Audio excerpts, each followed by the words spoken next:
8h30 sur Al-Oula, bonsoir et bienvenue dans ce premier rendez-vous d'information de la soirée. Voici le sommaire. Maroc, États-Unis, 250 années de diplomatie effective célébrée au cœur du Congrès américain. Une cérémonie de très haut niveau a mis à l'honneur hier le partenariat stratégique multiforme entre Rabat et Washington. Les deux parties balisent le terrain à des échanges bilatéraux consolidés. Nous irons par la suite à Oujda où la neige refait son apparition. Parée d'un blanc éclatant, la ville arbore un décor féerique, un rare moment pour les habitants qui découvrent avec émerveillement cette beauté éphémère. Une parenthèse hivernale à apprécier dans quelques instants. Cannes Maroc 2025, les grandes nations africaines tiennent le rang. 8 équipes désormais au rendez-vous des quarts de finale. Les Lions de l'Atlas se maintiennent le cap, appelés à rugir vendredi face aux Lions indomptables. Nous suivrons leur dernière séance d'entraînement à Marmora avec un tour d'horizon des autres affiches en lice. Ce sera dans notre chronique spéciale Cannes en compagnie d'Amine Birouk. Bonsoir. En exécution des hautes instructions de Sa Majesté le Roi pour la mise en place d'un système de santé efficient et équitable, une réunion s'est tenue aujourd'hui sous la présidence du chef du gouvernement, Aziz Akhnouch. Au programme, le suivi du déploiement des projets dédiés à l'implémentation des groupements sanitaires territoriaux, un dispositif appelé à être généralisé sur l'ensemble des régions du Royaume.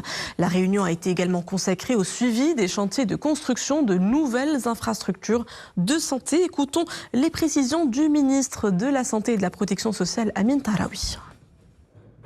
تطبيقا لتعليمات صاحب جلالة الملك محمد السادس نصره الله بإرساء En exécution des hautes instructions de Sa Majesté le Roi pour la mise en place d'un système de santé efficient et équitable, une réunion s'est tenue aujourd'hui sous la présidence du chef du gouvernement pour le suivi du rythme de déploiement de plusieurs projets. Parmi ces projets, la mise sur pied de groupements sanitaires territoriaux et ce en fixant les priorités sur le terrain afin de généraliser ce dispositif sur l'ensemble des régions du Royaume. La réunion a été également consacrée au suivi des chantiers de construction de nouvelles infrastructures de santé qui vont permettre l'élargissement de la capacité sanitaire d'accueil à l'échelle nationale et le rapprochement des services de santé des citoyens. Nous avons également abordé l'état d'avancement du chantier des systèmes d'information unifiés de santé qui constitue un levier essentiel pour l'amélioration de la coordination et du suivi des parcours de traitement des patients au niveau national. Dans l'actualité diplomatique, le Congrès américain a célébré hier soir le partenariat stratégique liant le Royaume aux États-Unis. Une cérémonie de très haut niveau qui a réuni le gratin politique de la capitale fédérale américaine pour mettre à l'honneur la dynamique du partenariat d'exception liant Rabat et Washington.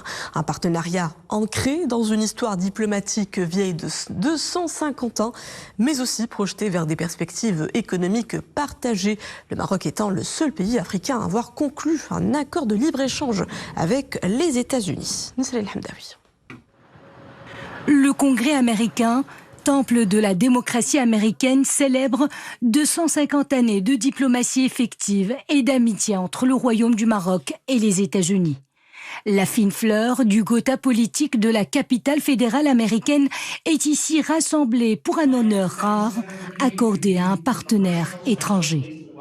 Cette présence de haut niveau en dit long sur l'estime dont jouit le Maroc auprès des décideurs américains, toutes formations confondues, et du partenariat exceptionnel liant Rabat à Washington. Tonight we're celebrating a friendship of 250 years of Morocco and the United States. Ce soir, nous célébrons 250 ans de relations d'amitié entre le Maroc et les États-Unis. Connaissez-vous d'autres pays à entretenir une aussi longue relation que la nôtre ? Eh bien non, il n'en existe pas. En 2020, le président Trump avait commencé à engager les accords d'Abraham et le Maroc était parmi les 4 pays à avoir signé cet accord. Et pas plus tard que l'année dernière, le président Trump a réitéré son soutien et sa reconnaissance à la marocanité du Sahara. Pour comprendre cette relation spéciale entre le Maroc et les États-Unis, il faudrait remonter à 1777. Le Royaume fut la première nation à avoir reconnu l'indépendance de la jeune République américaine. Depuis, Le partenariat entre les deux pays n'a eu de cesse de se consolider et de se réinventer. Our story with the United States is a long one. Notre histoire avec les États-Unis est longue et belle. Elle a commencé en 1777 et aujourd'hui notre partenariat continue de prospérer. En témoigne la reconnaissance par les États-Unis de la souveraineté du Maroc sur son Sahara. Sa Majesté le Roi nous rappelle que nos relations ont cette capacité à nous mener vers la paix, vers la sécurité et vers la prospérité au Moyen-Orient, en Afrique et même au-delà.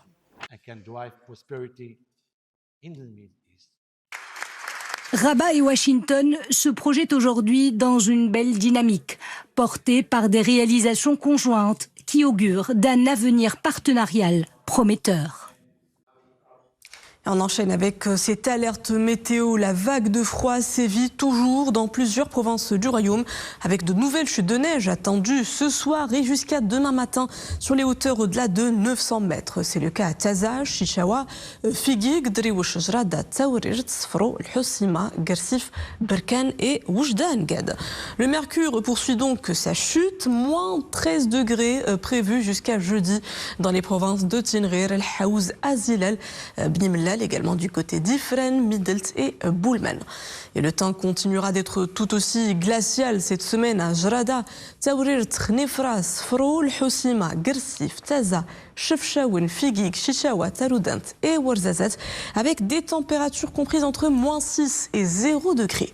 Attention au vent, le vent il sera décoiffant. Ce soir et demain sur Boulman, Midelt, Nador, Jrada, Figuig, Driouch, El Haouz, Tiznit, Tinrir, Taroudant, Sidi Ifni, Ouarzazat, Glmim et Assazak. Un froid vivifiant et avec lui de la neige qui refait son apparition dans certaines régions comme Oujda. Hier soir, il a abondamment neigé dans la capitale de l'Oriental, 15 cm par endroit. Un vrai bonheur pour ses habitants qui n'avaient plus vécu un tel épisode depuis des décennies. Ambiance dans ce reportage de Rachid Latabi, Hanan Chemrah avec le récit de Maria Aouad. Loin de son visage habituel et toute recouverte d'un épais manteau blanc, Oujda offre à ses habitants un paysage hivernal des plus spectaculaires, un phénomène climatique inédit qui ne s'est pas produit depuis de longues années. Entre 5 et 15 cm de neige sont tombés, provoquant un émerveillement collectif. Nous sommes très heureux de voir autant de neige. Cela fait des années qu'il n'avait pas neigé. De telles précipitations font plaisir à tout le monde. Cette neige tombée en abondance nous fait du bien au moral, car grâce à ces fortes précipitations, les barrages pourront se remplir. C'est une réelle bénédiction. Cela faisait des années qu'il n'avait pas neigé. Et sous l'effet de ces chutes de neige exceptionnelles, la capitale de l'Oriental prend des airs de station de ski. Loin de l'image qu'on lui connaît habituellement. Une transformation qui donne à la ville des allures de carte postale enchantée. Il y a énormément de neige qui tombe, c'est incroyable. Je suis heureux de vivre un tel événement. Maintenant, notre ville ressemble à une station de sport d'hiver et les habitants en profitent pleinement. Une très bonne expérience. Pour la première fois de ma vie, c'est la première fois de ma vie que je vois Oujda sous la neige, c'est assez féerique. Le temps d'une parenthèse, Oujda offre à ses habitants un hiver d'exception, laissant à chacun le souvenir d'un moment suspendu et hors du temps. Des conditions météorologiques accueillies avec soulagement par les habitants, mais les récentes pluies ont aussi leurs répercussions sur plusieurs secteurs, notamment l'halieutique. À Essaouira, le climat défavorable perturbe les conditions en mer, ce qui contraint les pêcheurs à l'arrêt provisoire des sorties. Les navires restent au port en attendant l'arrivée d'une accalmie. Abdelghani Tahraoui et Zakaria Moukin Billah. Des vents violents soufflent sur les côtes atlantiques d'Essaouira, provoquant une forte houle et des vagues atteignant les 5 mètres de hauteur. Au port de la Cité des Alizés, les bateaux sont condamnés à rester à quai suite à la décision des autorités d'interdire toute navigation maritime. Une mesure préventive imposée en cette période marquée par les intempéries. Même s'ils doivent suspendre leurs activités à titre provisoire, les marins semblent plutôt rassurés par cette décision.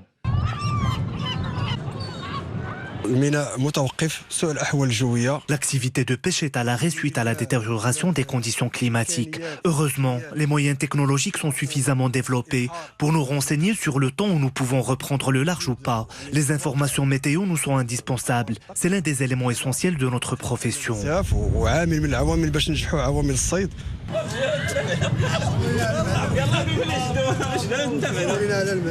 Contraints de prendre leur mal en patience, les marins profitent de cette période pour s'atteler à l'entretien et à la réparation de leurs barques et équipements de pêche. La période de la houle est une occasion propice pour procéder à la réparation des moteurs des bateaux de pêche. Nous devons remettre les barques en bon état de naviguer. Les marins doivent également réparer les équipements de la pêche, comme les filets, hameçons et autres équipements pour la pêche de différents types de poissons. Au port d'Essaouira, les marins espèrent une amélioration rapide des conditions climatiques afin de reprendre leurs activités professionnelles.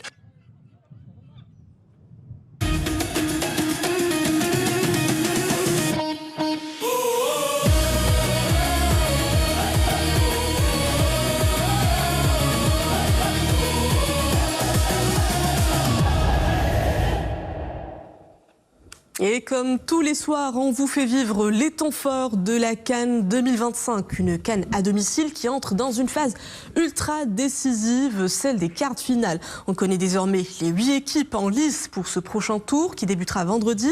Un plateau relevé avec tous les favoris qui répondent présents. Le Maroc, bien évidemment, mais aussi le Sénégal et le Nigeria qui s'est fait rejoindre hier par l'Algérie, vainqueur de la RDC après un duel âpre. Les Fennecs défieront donc les Super Eagles dans un choc au sommet. De son côté, la Côte d'Ivoire poursuit sereinement sa route. Les tenants du titre ont dominé hier soir le Burkina Faso 3-0, confirmant leur statut et leurs ambitions pour ce tournoi. On en fait le point tout de suite dans notre chronique spéciale CAN et c'est en compagnie d'Amine Birouk, journaliste sportif et rédacteur en chef à Radio Mars. Bonsoir. Bonsoir. Alors, nos joueurs affinent leurs automatismes pour être en grande forme vendredi sur la pelouse. Tout en restant conscient de la qualité de l'adversaire. La prudence sera de mise face à cette équipe camerounaise qui, nous le rappelons, est largement remaniée, quintuple championne d'Afrique. Quintuple champion d'Afrique dans les 40 dernières années. Autant dire que le Cameroun, depuis 1984, a refait une grosse partie de son retard sur le GOAT africain, est devenu la deuxième nation la plus titrée. C'est vrai qu'ils n'ont plus gagné la CAN depuis 2017, mais cette équipe du Cameroun a des airs de l'équipe qui avait remporté la CAN au Gabon, avec de multiples défections, un groupe jeune, insouciant. Mais nous avons totalement confiance dans notre équipe nationale. Vous savez, à ce niveau de la compétition, ça se joue à des détails. Et parmi les détails, il y a la concentration, la rigueur, le relâchement mental. Il va falloir que nos joueurs se libèrent. Et puis, l'appui, le soutien du public, parce que les joueurs ont le talent, la capacité pour pouvoir continuer à nous faire rêver lors de cette CAN à Rome. On continue donc d'y croire. Jouer à domicile, Amine Birouk, est un atout de taille en soi pour nos joueurs, mais c'est aussi une pression énorme. La moindre erreur peut nous coûter cher face à cette équipe camerounaise qui, vous le dites, est prête à nous poser des problèmes. Dans ces matchs à élimination directe, on joue sans filet. C'est-à-dire la moindre petite erreur peut signifier la porte de sortie. Donc c'est ce qui explique peut-être le fait que l'équipe nationale joue contre la Tanzanie de manière un peu plus contractée, mais elle a fait l'essentiel. Et aujourd'hui, elle dispose d'individualités comme Hakimi, comme Brahim Diaz, qui est le meilleur joueur et peut-être le meilleur buteur de la compétition. Quelqu'un qui est en train de tirer le groupe vers le haut. Ayoub Kabi, il y a un groupe, un état d'esprit. En maintenant cet état d'esprit, cette solidarité qui survit depuis Qatar 2022, nous sommes en droit de pouvoir rêver. C'est un match pour l'histoire et contre l'histoire. Je m'explique. Pour l'histoire, parce que ça fait quand même depuis la CAN 2015 que le Maroc n'a pas été dans le dernier carré de la compétition. Et nous aspirons à plus. Et contre l'histoire, parce que les oppositions entre le Maroc et le Cameroun, historiquement, ont tourné en faveur des Lions indomptables.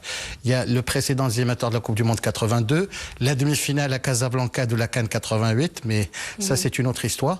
Donc il va falloir vaincre le signe indien. Et je pense que avec la confiance des joueurs, avec la présence du public, avec le soutien de tout le monde, nous sommes capables vendredi, Inch'Allah, de rapporter ce petit moment de joie à tous les amateurs de foot au Maroc. Et avant de décortiquer les affiches des quarts de finale, voyons déjà comment se préparent nos Lions au choc de ce vendredi face au Cameroun.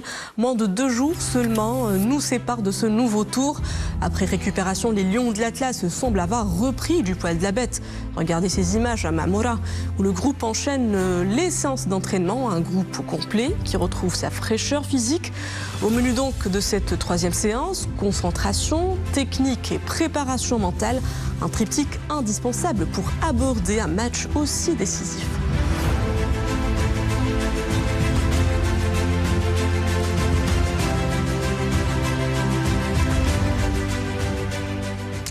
L'autre sommet de ces quarts de finale opposera l'Algérie au Nigeria. Les Fennecs ont arraché leur qualification hier après-midi au bout d'un match haletant contre la RDC à la 119e minute grâce à un tir de Adil Boulbina. Un 8e remporté en fin des prolongations. Longtemps accrochés, les Verts ont dû puiser dans leurs dernières ressources physiques et mentales pour faire la différence au forcing au bout de l'effort.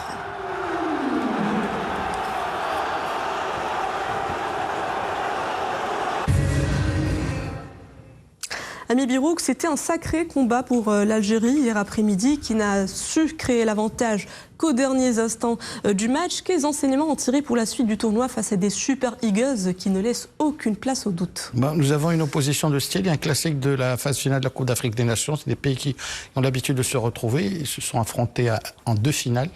En 1980, c'est le Nigeria qui avait gagné à domicile 3-0. En 90, c'est l'Algérie qui a refait son retard et qui a remporté son premier sacre. C'était à domicile 1-0 au stade du 5 juillet. Mais on a vu 2 équipes solides. Sur toute la compétition, les Algériens n'ont concédé qu'un seul but. Hier, la RDC a certes fait jeu égal pendant une bonne partie du match, mais sur les 30 dernières minutes, sur les prolongations, on a vu une supériorité algérienne qui a fini par se décanter à la 119e minute avec ce but de Boulbina.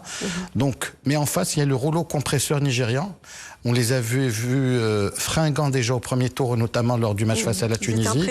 Ils ont été beaucoup plus impressionnants face au Mozambique. C'était quasiment un non-match, avec 3 passes décisives de Lookman, la présence d'Osimhen. Et puis, même s'il y a des rumeurs actuellement sur certaines mésententes entre les stars du football nigérian, je pense qu'il y aura une conjuration pour aller au-delà des quarts de finale, sachant que le Nigeria manquera la prochaine Coupe du Monde. Donc ce sont des joueurs revanchards qui ont débarqué en terre marocaine avec l'ambition de gagner la 4e CAN de leur histoire.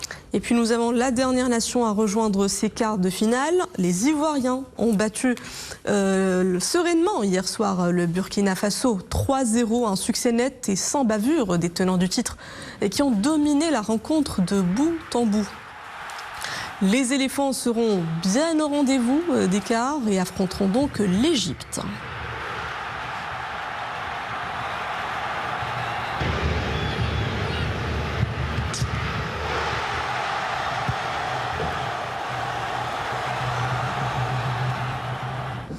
Ami Birouk, la Côte d'Ivoire poursuit l'aventure sereinement. Peut-on y voir un sérieux concurrent pour conserver la couronne? Nous avions des doutes quant à leur capacité mentale à surmonter ce qu'ils avaient réalisé il y a 2 ans. Rappelez-vous, c'était des miraculés à la fin du premier tour en 2023 à domicile. Je dois dire merci au Maroc qui les a maintenus en vie. Mais ensuite, on a vu comment ils ont eu cette force mentale pour aller au bout.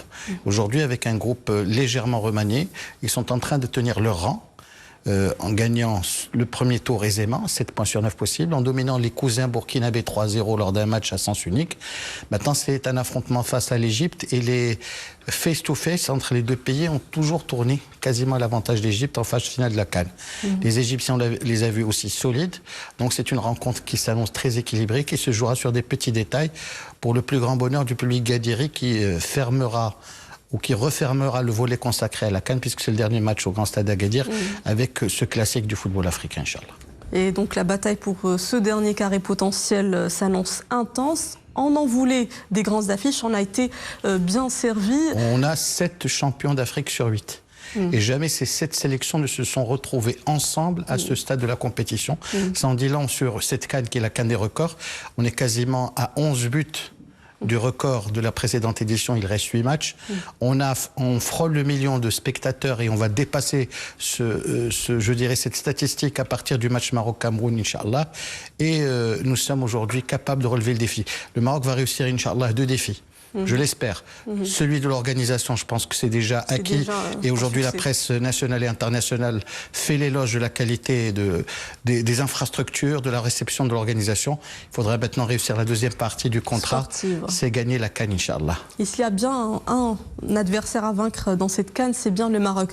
Comment continuer à gérer cette pression de favori? Nous sommes dans la position du chassé parce que tout le monde veut avoir la peau du lion de l'Atlas. Il va falloir que le lion de l'Atlas se montre plus solide mentalement et qu'il puisse tenir cette pression. Il faut une bonne préparation mentale, il faut le soutien du public, il faut des joueurs qui soient sereins parce que nous avons la qualité technique, tactique et mentale pour pouvoir réussir ce pari et effacer une scorie de l'histoire parce que depuis 1976, il y a eu de bien belles sélections marocaines mais elles ne sont jamais arrivées au bout. Tout notre soutien donc à notre 11 national pour cette nouvelle aventure camerounaise. Je vous remercie Amine Birouk d'avoir été parmi nous ce soir. Tout le plaisir était pour moi. Et les pelouses ont droit à 2 jours de repos avant le retour de la compétition dès vendredi 9 janvier avec au programme Mali-Sénégal. Ce sera au Grand Stade de Tanger à 17 h. Et plus tard à 20 h, c'est le Maroc qui retrouvera donc le Cameroun au stade Moulay Abdellah de Rabat pour un billet pour les demi. Et le programme des quarts de finale se poursuit samedi avec à 17 h Algérie-Nigeria qui se mesureront au Grand Stade de Marrakech. Puis à 20 h, c'est l'Égypte qui affronte la Côte d'Ivoire au Grand Stade d'Agadir.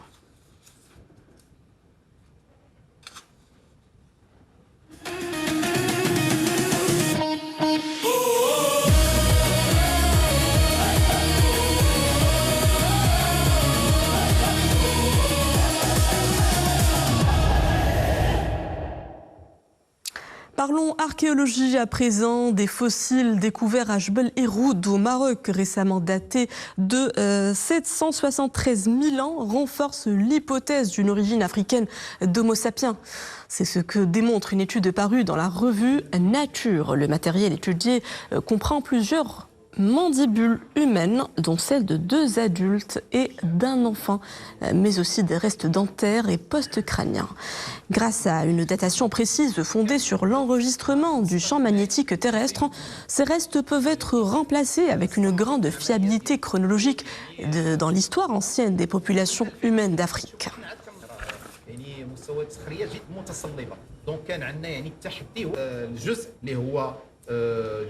Dernière escale avant de refermer ce journal, le musée Mohamed VI d'art moderne et contemporain à Rabat a abrité un événement exceptionnel. La nouvelle sculpture Paloma.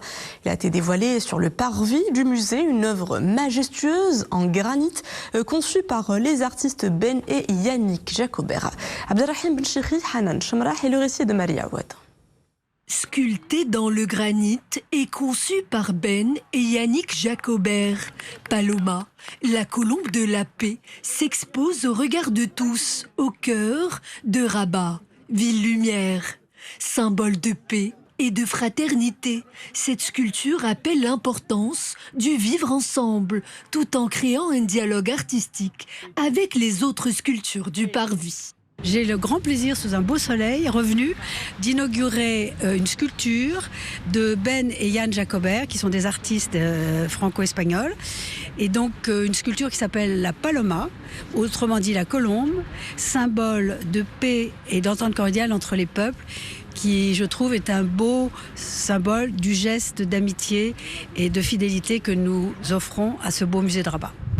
En symbole universel, elle incarne l'idée selon laquelle l'art rapproche les peuples au-delà des différences, en faisant naître des émotions et toute une pléthore de réflexions, pour devenir un repère visuel et émotionnel, accessible à tous. Je suis, comme d'habitude, heureux.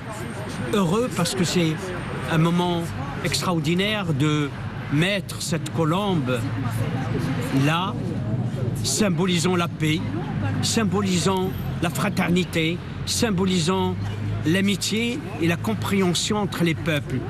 Dans ce lieu emblématique où culture et créativité se rencontrent, chaque regard porté sur la colombe se mue en un symbole d'unité où l'art parle directement au cœur de chacun. Et voilà, nous en sommes à la fin du journal. Merci à vous de l'avoir suivi. Le retour de l'info, c'est à 20h30. Excellente suite des programmes à tous sur Al Oula.